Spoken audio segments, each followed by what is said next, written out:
welcome back to Chop's Garage.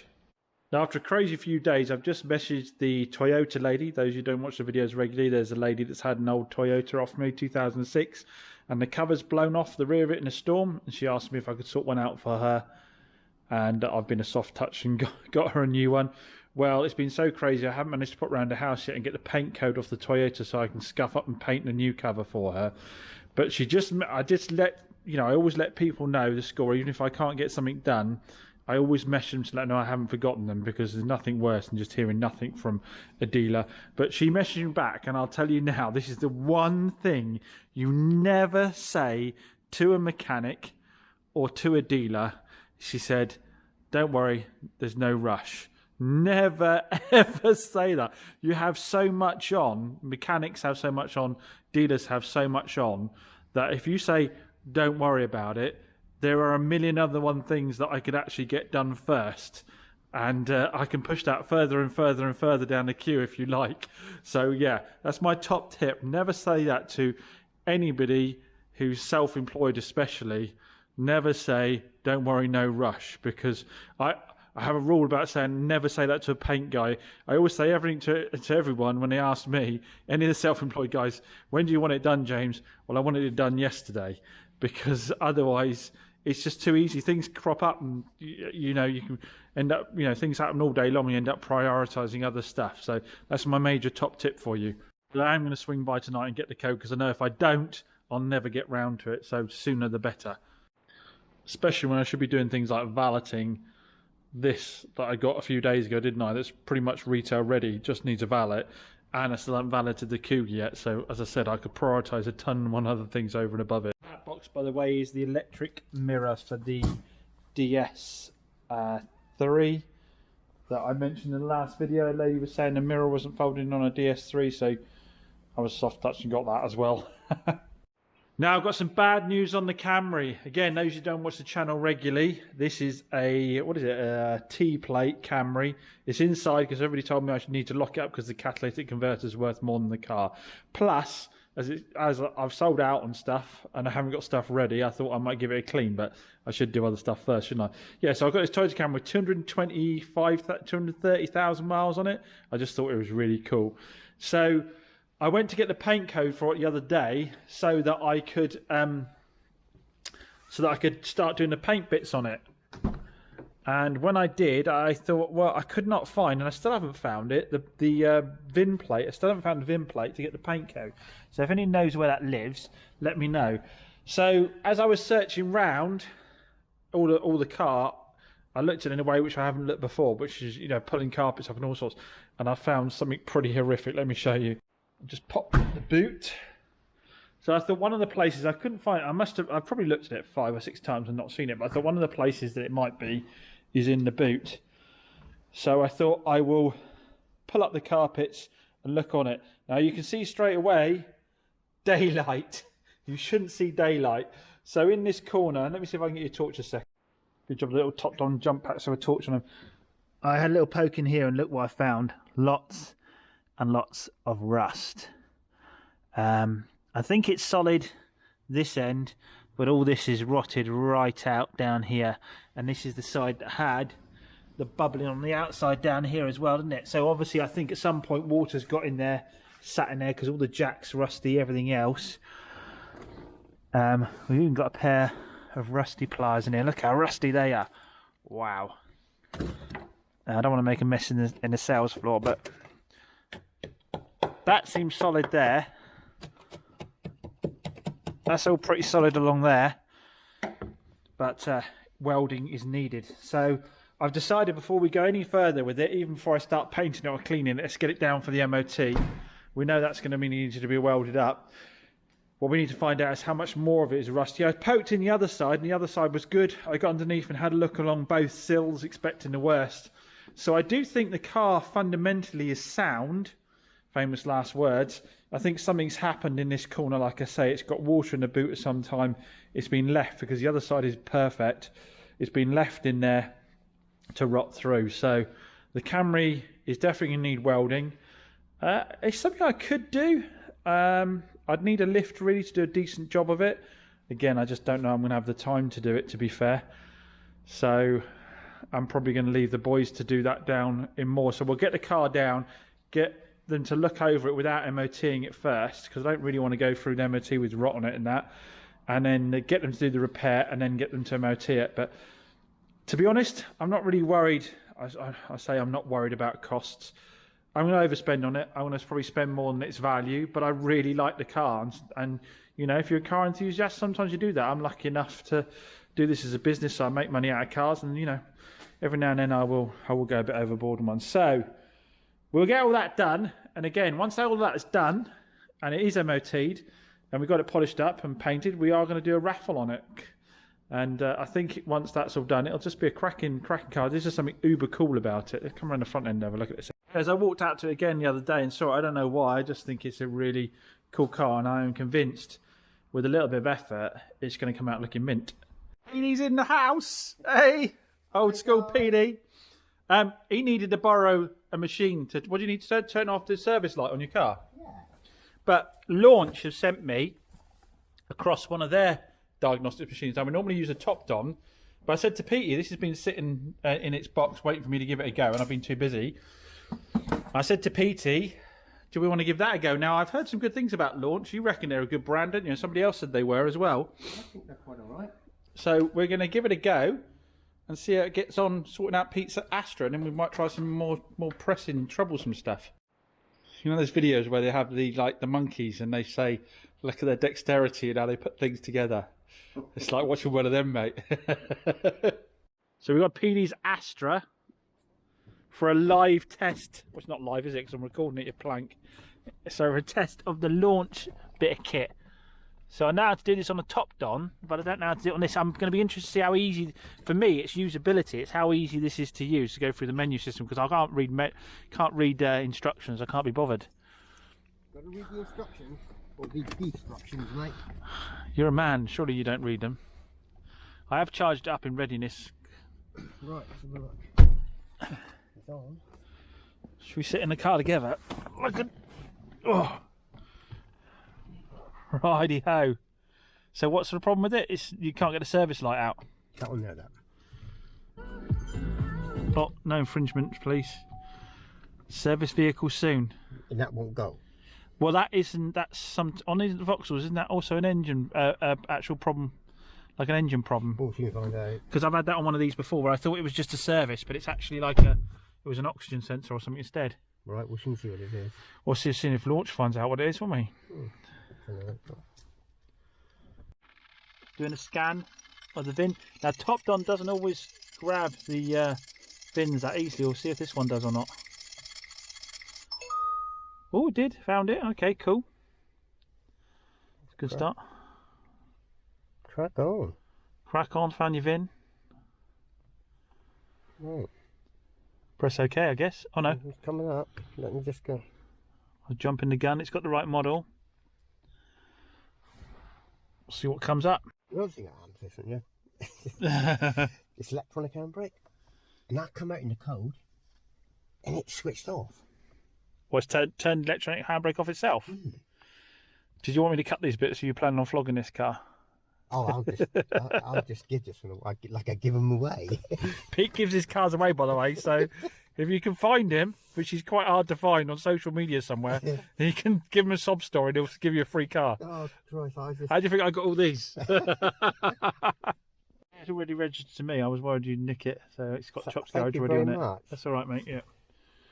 So it's already done. That was very quick, actually. That was, what was that? Probably about 30 seconds it did the whole report, didn't it? Yeah. So how do we get into it then? You said you always read all the instructions. Yeah, Press OK, I would. It's not that. Oh, we found it. So what have you got down there? You've got... hold on a second. Pass it over and let me have a quick look. I'll help you because you don't know about this kind of thing, so I'll help you out. Cylinder 2 glow plug circuit, diesel particulate filter, immobiliser key, and engine control relay. See, it's full of faults. And then you've got a CAN bus one, but we ignore those, don't we? Because they're normally battery. So I reckon you've got... I'm going to reliably inform you you've got a glow plug issue going on. Yeah, but I mean, not being funny, it says never been cleared. So I think you... Oh yeah, first move is clear them all, isn't it? How easy is that to do on these? Brake control. So I'm just checking to see what... So it's only if it's a glow plug number 2. The DPF came on, and I drove it and give it out. And Give it the beans, yeah. I mean, the key is because we've had 2 keys cut, new ones, right? Engine control relay de-energized too early.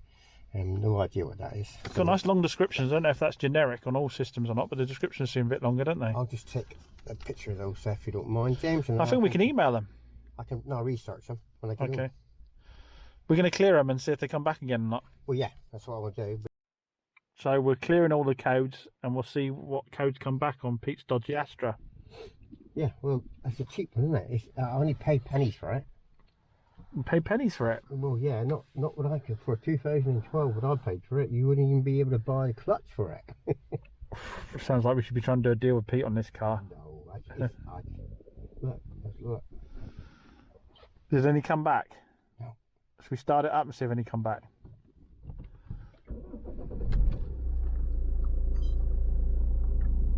Still got your warning? So it's cleared your warning off your dash? Yeah, it's So for a dodgy dealer, that's enough until it's been driven 3 or 4 times afterwards. mate, this is cheap. It's only done 90,000 miles. Can we go into how easy is it to go into live data on this one? I'm asking now, aren't I? Engine control. I think it'll be a different menu, isn't it? For that, I'd have thought. Go back in.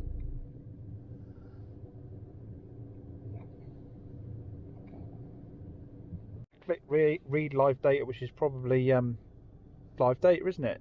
Airflow rate from mass airflow sensor, ambient temperature. Let's just pick a few. What else should we go for?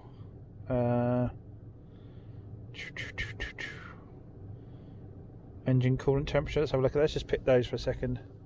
See what happens with that. Here we go. Oh yeah, we've got all the data there. So your engine coolant temperature is 167, Pete.